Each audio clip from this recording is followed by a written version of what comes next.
नमस्कार, good evening. इस personal finance कार्यक्रम में आपका स्वागत है। आज हम जायजा लेने जा रहे हैं लोन मार्केट का। कार्यक्रम में पार्टिसिपेट करने के लिए मुंबई स्टूडियो में मौजूद हैं हर्ष रुंगटा साहब, सीईओ हैं अपना पैसा के। नमस्कार और शुक्रिया हमें ज्वाइन करने के लिए रुंगटा साहब। आइए अभी उसको नमस्कार सौरभ। कैसे वो इसमें पार्टिसिपेट कर सकते हैं? व्यूअर्स अपने प्रश्न हमें मेल और एसएमएस के जरिए भेज सकते हैं। moneyguru@zenetwork.com पर आप अपने प्रश्न मेल कर सकते हैं। एसएमएस की डिटेल्स 57575 पर भेज दें। मोबाइल के मैसेज बॉक्स में कर्ज जरूर मेंशन कीजिएगा। ये कर्ज इसलिए क्योंकि आज हम लोन सेंट्रिक प्रश्नों को शामिल कर रहे हैं। उसके बाद अपनी जो कंप्लीट डिटेल्स हैं वो इस नंबर पर आप एसएमएस कर दें। पहला प्रश्न हम दिल्ली से शामिल करेंगे वाया मेल। ये हेमंत साहब का है। इन्होंने रुंगटा साहब जो प्रश्न भेजा है वो एजुकेशनल लोन पर है। ये इन्होंने बताया अपने मेल में कि ये हायर स्टडीज़ के लिए अब्रॉड जाना चाह रहे हैं। बाकी और डिटेल्स तो नहीं भेजी हैं, लेकिन ये जानना चाहते हैं कि कैसे जब आगे बढ़ें तो कैसे इसको लेकर मूव कर सकते हैं। अगर इनकी एडमिशन हम मानकर चलें, रुंगटा साहब हुई है जैसे किसी फॉरेन यूनिवर्सिटी का मेंशन कर रहे हैं, बट बाकी डिटेल्स नहीं है, तो ऐसे में जनरली जो लोन की बात है उसमें किस तरह से वर्क करता है? कौन कौन से खर्चे हैं जो कवर किए जाएंगे? कैसे प्रक्रिया मूव करेगी? तो जहाँ तक कौन कौन से खर्चे हैं वो कवर किए जाएंगे, मेरे ख्याल से ऑब्वियसली जो ट्यूशन फीस है वो कवर होगी। जो वहाँ पे रहने के अगर खर्चे लगते हैं उसका एस्टीमेट अगर यूनिवर्सिटी से मिलता है, नॉर्मली उनकी साइट्स पे होते हैं, तो वो भी कवर होगा। अगर उसको कोई इम्प्लीमेंटेज लगते हैं जैसे कि लैपटॉप है या कोई स्कूटर हुआ या ऐसे कोई चीज़ अगर लगती है कोर्स करने के लिए, वो भी कवर हो सकता है। आने जाने का जो खर्चा है, इंश्योरेंस का खर्चा, ये सारी चीज़ें कोर्स में कवर होती हैं। उसमें आपको मार्जिन ऑब्वियसली देना होगा। और नॉर्मली जो आईबीए की स्कीम है, इंडियन बैंक एसोसिएशन की जो स्कीम है, उसके तहत विदेश में पढ़ाई के लिए मैक्सिमम 20 लाख का लोन है। लेकिन कई बैंकें उससे ज़्यादा भी देती हैं। स्टेट बैंक जैसे 30 लाख तक भी देता है। और आपको मार्जिन देना होता है। मार्जिन 5% से 10% तक का मार्जिन होता है। और ऑब्वियसली आपको सिक्योरिटी देनी होगी, कोई ना कोई कोलैटरल सिक्योरिटी देनी होगी। कोई ज़मीन हो, कोई फ्लैट्स हो, और गारंटर आपको देना होगा। अच्छा रुंगटा साहब, जिस तरह से अभी आजकल रुपये में काफ़ी डिप्रिसिएशन हुई है और ऐसे में ये जहाँ तक स्टडीज़ की बात है उस पर भी उसका इम्पैक्ट हुआ है, और साथ साथ हम यहाँ पे जॉब प्रोस्पेक्ट्स भी देखें, इकोनॉमी भी एक मुश्किल दौर से गुजर रही है और इस सेगमेंट में काफ़ी प्रेशर्स भी हैं। एजुकेशन लोन के रीपेमेंट पर भी हम देख रहे हैं इम्पैक्ट देखा जा रहा है पिछले कुछ महीनों में। ऐसे में लेंडर्स क्या इस तरह की जो एप्लीकेशंस आएंगी, स्पेशली जो अब्रॉड जो फर्दर स्टडीज़ की बात कर रहे हैं, उनको बहुत ज़्यादा केयरफुली इस समय देखेंगे जो इस समय माहौल है? हाँ, तो नॉर्मली अगर हम देखें पुराना स्पेशली पोस्ट ग्रेजुएशन का अगर माहौल देखें तो नॉर्मली जब इकोनॉमी रिसेशन में जाता है तो कई लोग पढ़ाई की तरफ अपना ध्यान करते हैं। लॉजिक ये होता है कि उस समय अपनी स्किल्स अपग्रेड कर लें और बाय द टाइम उनका कोर्स ख़त्म होगा तब तक hopefully economy back on the rails हो जाएगी। तो एक रिस्क तो है।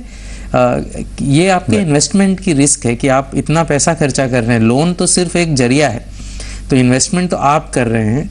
तो अगर इकोनॉमी फिर भी डिफ़िकल्टी में रही और आपको नौकरी नहीं मिली तो लोन चुकाने में आपको दिक्कत आएगी। ये आपको सोचना चाहिए ये करने से पहले, लेकिन ये यूजुअल है, बहुत से लोग ऐसा करते हैं। जी रुंगटा साहब, आइए अगला प्रश्न लेते हैं। नोएडा से नवनीत कुमार इस समय लाइन पर मौजूद हैं।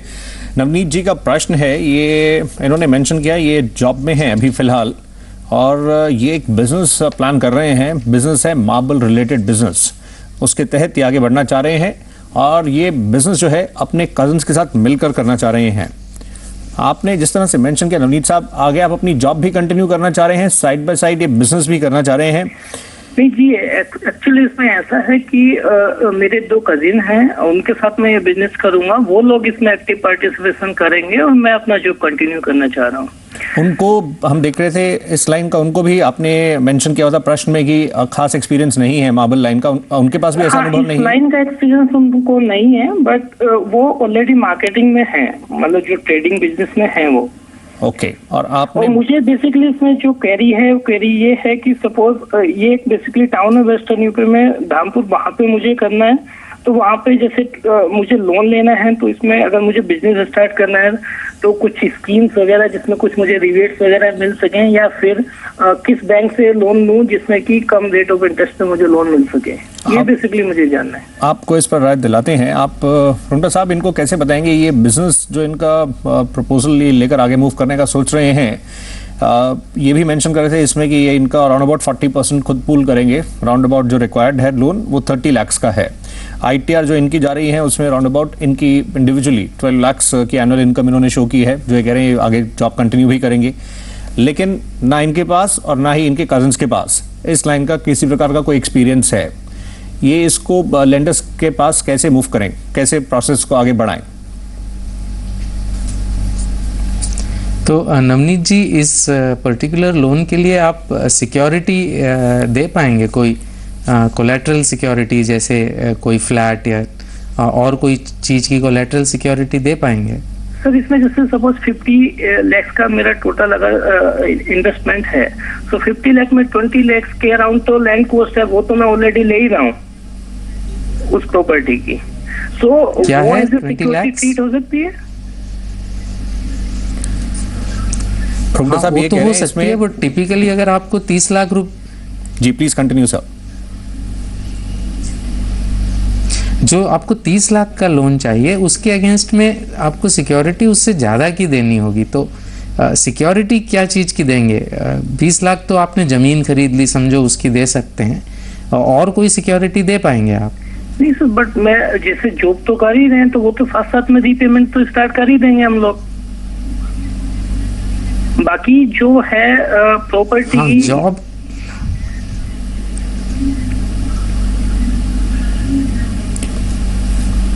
जी रुंगटा साहब बोलिए।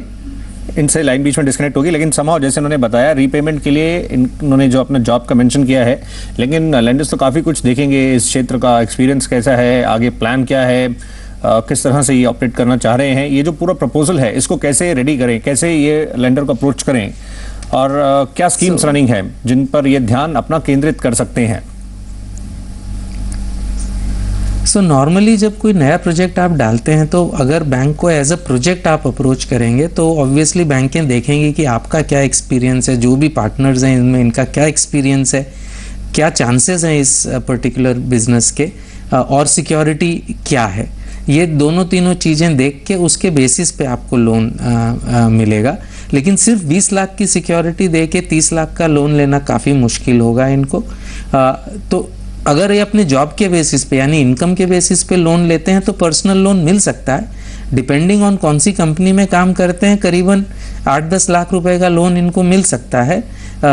लेकिन वो उसके इंटरेस्ट रेट काफ़ी हेवी होगी। Depending on the company interest rate 14% से लेके 23-24% तक हो सकती है। तो वो हुआ अनसिक्योर्ड लोन, वो इनके जॉब के बेसिस पे इनको मिल जाएगा, और प्रॉपर्टी के बेसिस पे और बिजनेस के प्रोजेक्ट के बेसिस पे भी थोड़ा लोन इनको मिल सकता है। लेकिन इनको एडवाइस यही रहेगी कि एक प्रॉपर प्रोजेक्ट रिपोर्ट बनाकर इसको प्रेजेंट करें, और जहां ये प्रोजेक्ट आने वाला है वहां की बैंक को अगर अप्रोच करेंगे तो इसका मिलने का चांसेस जो है ज़्यादा हो जाएगा। जी अच्छा रुंगटा साहब, ब्रेक के लिए रुके। आपने मेंशन किया पर्सनल लोन एक थोड़ा जैसे बिजनेस के लिए मतलब एक्सपेंसिव प्रोपोजिशन भी कुछ हद तक रह सकता है इनके, अगर हम प्रोफाइल को देखें। आपने प्रॉपर्टी का भी बताया जिसके अगेंस्ट ये प्लान कर सकते हैं। क्या ये जो CGT MSE स्कीम होती है, क्या उस तरफ भी क्या इनके केस में ट्राई किया जा सकता है? हाँ, बिल्कुल ट्राई किया जा सकता है उस स्कीम के तहत भी। तो वहाँ जो भी इनकी मार्जिन्स वगैरह हैं वो इनको देनी होगी, और ट्रेडिंग बिजनेस के लिए थोड़े लिमिटेड लोन्स हैं। ये जो दिख रहा है इसमें मुझे लग रहा है कि ट्रेडिंग बिजनेस है। पहली बात तो उसमें जो लैंड का इन्वेस्टमेंट है वो फंडिंग नहीं होता, और बाकी मुझे लग रहा है कि स्टॉक का इन्वेस्टमेंट है तो वो भी बहुत लिमिटेड फंडिंग इनको मिलेगा। लेकिन जरूर ये CGTMS में उस पर्टिकुलर स्कीम में अप्लाई कर सकते हैं।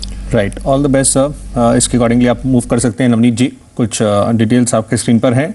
एक छोटे से ब्रेक के लिए हम रुक रहे हैं, कई और प्रश्न आ रहे हैं जिनको हम शामिल करेंगे। हम जल्दी लौट कर आएंगे। आज बातचीत हो रही है लोन मार्केट पर।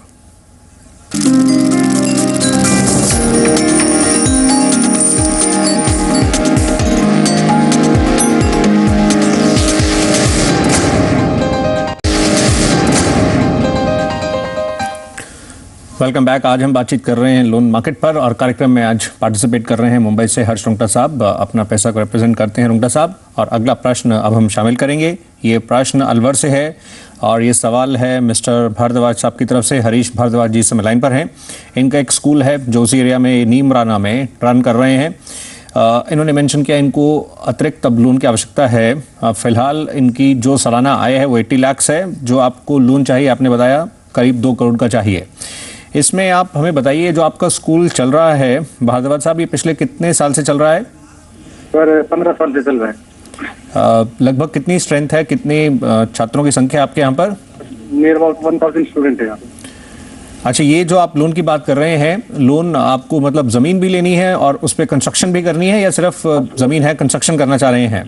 दोनों काम करना है, मतलब जमीन भी लेनी है और कंस्ट्रक्शन भी करना है मेरे को। उसी एरिया में ही है स्कूल जहाँ पर है मौजूद, उसी के पास ही है जमीन भी? सर नीमराना के अंदर है, वो करीब नियर अबाउट 50 किलोमीटर दूर है वहाँ से। आपको इस पर राय दिलवाते हैं। रुंगटा साहब, ये कैसे इस प्रस्ताव को लेकर आगे बढ़े? मतलब ज़मीन के लिए भी चाहिए और उस पर कंस्ट्रक्शन भी है। ये कॉम्पोजिट लोन की श्रेणी में आगे बढ़ना चाह रहे हैं क्योंकि इनका पहले से ही ये स्कूल रनिंग है पिछले कई सालों से। तो ये इस प्रपोजल को लेकर प्रस्ताव के साथ कैसे आगे बढ़े? तो भारद्वाज जी, इसका जो एग्जिस्टिंग आपकी स्कूल है और जो नई अब जो स्कूल ब्रांच आप सेटअप कर रहे हैं नीमराना में, तो इसका सेटअप क्या है? ये ट्रस्ट है, कंपनी है? इसका मतलब बिकॉज ये जो सेक्टर है इस पे काफ़ी पाबंदियां हैं फॉर प्रॉफिट एंटरप्राइजेस के लिए। तो आपका सेटअप क्या है इस स्कूल के लिए? हमारी वैसे नॉन प्रॉफिटेबल के अंदर आती सोसाइटी स्कूल जितनी भी होती है वो, तो हम अपने स्कूल को जैसे चैरिटेबल ट्रस्ट है। ट्रस्ट नहीं सर, सोसाइटी है। जैसे डीपीएस की और उनकी कई ब्रांचेज नहीं चली होती सर, जितने भी सोसाइटी यहाँ कोई ट्रस्ट चलाता है, तो उसी टाइप में मैं सोच रहा हूँ कोई 1-2 ब्रांचेज और एक्सपेंड की जाए। रुंगटा साहब, बट नॉट फॉर प्रॉफिट है आपकी, राइट? रुंगटा साहब, आप इनको कैसे समझाएंगे? लग रहा है लाइन में जिस तरह से इन्होंने समझाने की कोशिश की है, ये एज ए सोसाइटी रन कर रहे हैं और जिस तरह से इसको रन किया जा रहा है, इनके सामने क्या प्रस्ताव जिसको लेकर मूव करने की सोच रहे हैं, क्या विकल्प रहेंगे जहां पर इनका ऑलरेडी जिस बैंक में रिलेशनशिप है? काफी दिक्कत आएगी सौरभ, इसमें काफी दिक्कत आएगी बिकॉज ये नॉट फॉर प्रॉफिट सोसाइटीज़ है, इनको परमिशंस लेनी होती हैं और ये जो सेक्टर है चूंकि इसको कमर्शियल फंडिंग करना मुश्किल होता है, ये इतना सिंपल प्रोसेस नहीं है। अगर ये प्राइवेटली ओन्ड होती और ये सेक्टर अलाउड होता तो एग्जिस्टिंग 80 लाख का इनका इनकम है और लैंड और कंस्ट्रक्शन करना है, जरूर से आसानी से इनको लोन जो है कंपोजिट कमर्शियल लोन मिल जाता। लेकिन ये सेक्टर के वजह से और नॉट फॉर प्रॉफिट होने के वजह से इसको एक स्पेसिफिक केस की तरह से डील किया जाएगा। ऐसा नहीं है कि लोन्स नहीं मिलते, लेकिन इसमें काफ़ी दिक्कतें आएगी इनको।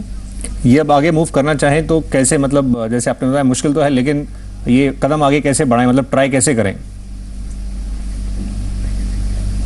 तो सबसे पहले अगर चैरिटेबल ट्रस्ट है तो इनको लैंड और जो बिल्डिंग्स हैं इनको मॉर्गेज करने के लिए चैरिटी कमिश्नर का अप्रूवल लगेगा। कोई भी जो भी स्टैट्यूटरी अप्रूवल्स हैं वो लगेंगे। बैंक्स लोन देंगी इनको, चूंकि स्पेसिफिकली रनिंग एक्सपीरियंस बहुत है और पिछले 15 सालों से है, तो लोन मिल जाएगा। लेकिन ये जो प्रोसेस होगा वो थोड़ा सा दिक्कत वाला होगा, बट अच्छी इनकम है, ट्रैक रिकॉर्ड है, तो मेरे ख्याल से लोन मिलने में दिक्कत नहीं होगी। अपने एग्जिस्टिंग बैंकर को अप्रोच करें, वो ज़रूर से इनको लोन देगा, लेकिन अप्रूवल्स लेने में इनको टाइम भी लगेगा और मतलब समय भी लगेगा। राइट। तो आपका जहाँ ऑलरेडी जिस बैंक में आपका खाता है और रनिंग है पिछले कई सालों से, वहीं पर आप इस प्रोसेस को आगे बढ़ाने के लिए अगर बढ़ेंगे तो वो ज़्यादा बेहतर रहेगा और उसके साथ जो फॉर्मेलिटीज़ हैं वो कंप्लीट करते हुए आप आगे बढ़ें। कुछ डिटेल्स ये स्क्रीन पर हैं जहाँ पर आप ट्राई कर सकते हैं।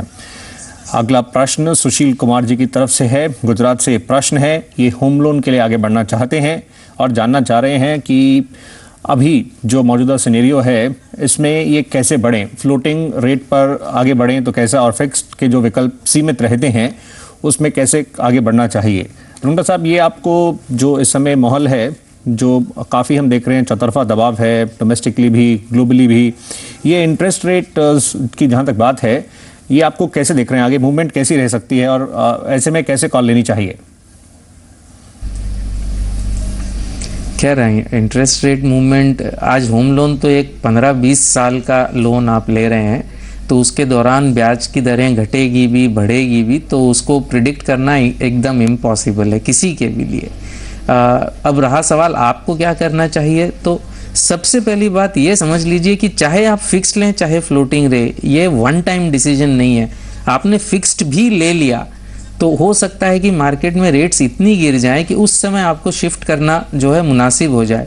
तो इसलिए इसको मॉनिटर करते रहना, चाहे फिक्स्ड लो और फ्लोटिंग लोगे तो मॉनिटर करना ही है आपको। जी रुंगटा साहब, हम तो आपके पास लौट कर आते हैं, करते रहना पड़ेगा। हम आपके पास लौट कर आएंगे, इस सवाल को हम आगे बढ़ाएंगे, कुछ बीच में टेक्निकल प्रॉब्लम है, लेकिन समहाउ फ्लोटिंग की जहाँ तक बात है उसमें अगर आप मूव करेंगे तो फिर अगर प्रीपेमेंट भी आगे कभी करना चाहेंगे तो वो प्रीपेमेंट चार्ज भी उसमें नहीं होता है। इस सवाल को हम थोड़ा आगे और बढ़ाएंगे, कुछ और प्रश्न उनको भी शामिल करते हैं, हम जल्दी लौट कर आते हैं।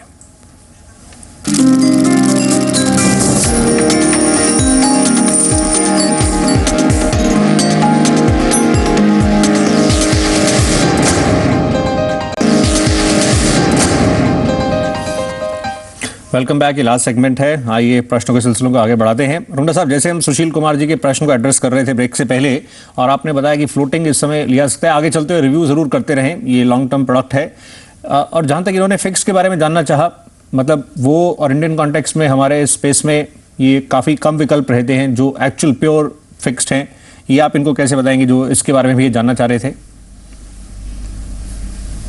खैर प्योर फिक्स तो बहुत ही कम विकल्प हैं, अगर हैं तो बहुत महंगे हैं, 15-16% हैं। और जो बाकी के फिक्स्ड हैं वो 2, 5, 10 साल बाद में उनको रीसेट किया जाता है। इवन ड्यूरिंग दोज 2, 5, 10 साल में उसको कभी भी रीसेट किया जा सकता है अगर मार्केट कंडीशन वैसी हो, इंटरनल पॉलिसी चेंज हो जाए, लिक्विडिटी कम हो जाए मार्केट में, तो फिक्स्ड कोई फिक्स्ड रेट नहीं है और कॉस्ट उसका 11.5% है। तो मतलब फिक्स्ड रेट इंडियन कॉन्टेक्स्ट में आज के लिए मेक्स जीरो सेंस, राइट। क्योंकि रेगुलेशन भी नहीं है कुछ। फ्लोटिंग रेट आप जरूर कंसिडर कर सकते हैं, उस पर ध्यान रखिए, 10.25 से 10.5% के बीच में जो है आपको लोन, इनका तो 8 लाख का लोन है तो इनको तो 10% तक में भी लोन मिल सकता है। जी रुंगटा साहब, प्रश्न कई और थे लेकिन समय सीमित है तो कार्यक्रम को यहीं वाइंड अप करना पड़ेगा। ये हम मीनवाइल इस स्पेस में जो आपके विकल्प रहेंगे वो रन कर रहे हैं और रुंगटा साहब का शुक्रिया करना चाहेंगे कार्यक्रम में पार्टिसिपेट करने के लिए। धन्यवाद हर्ष रुंगटा जी, शुक्रिया आपका।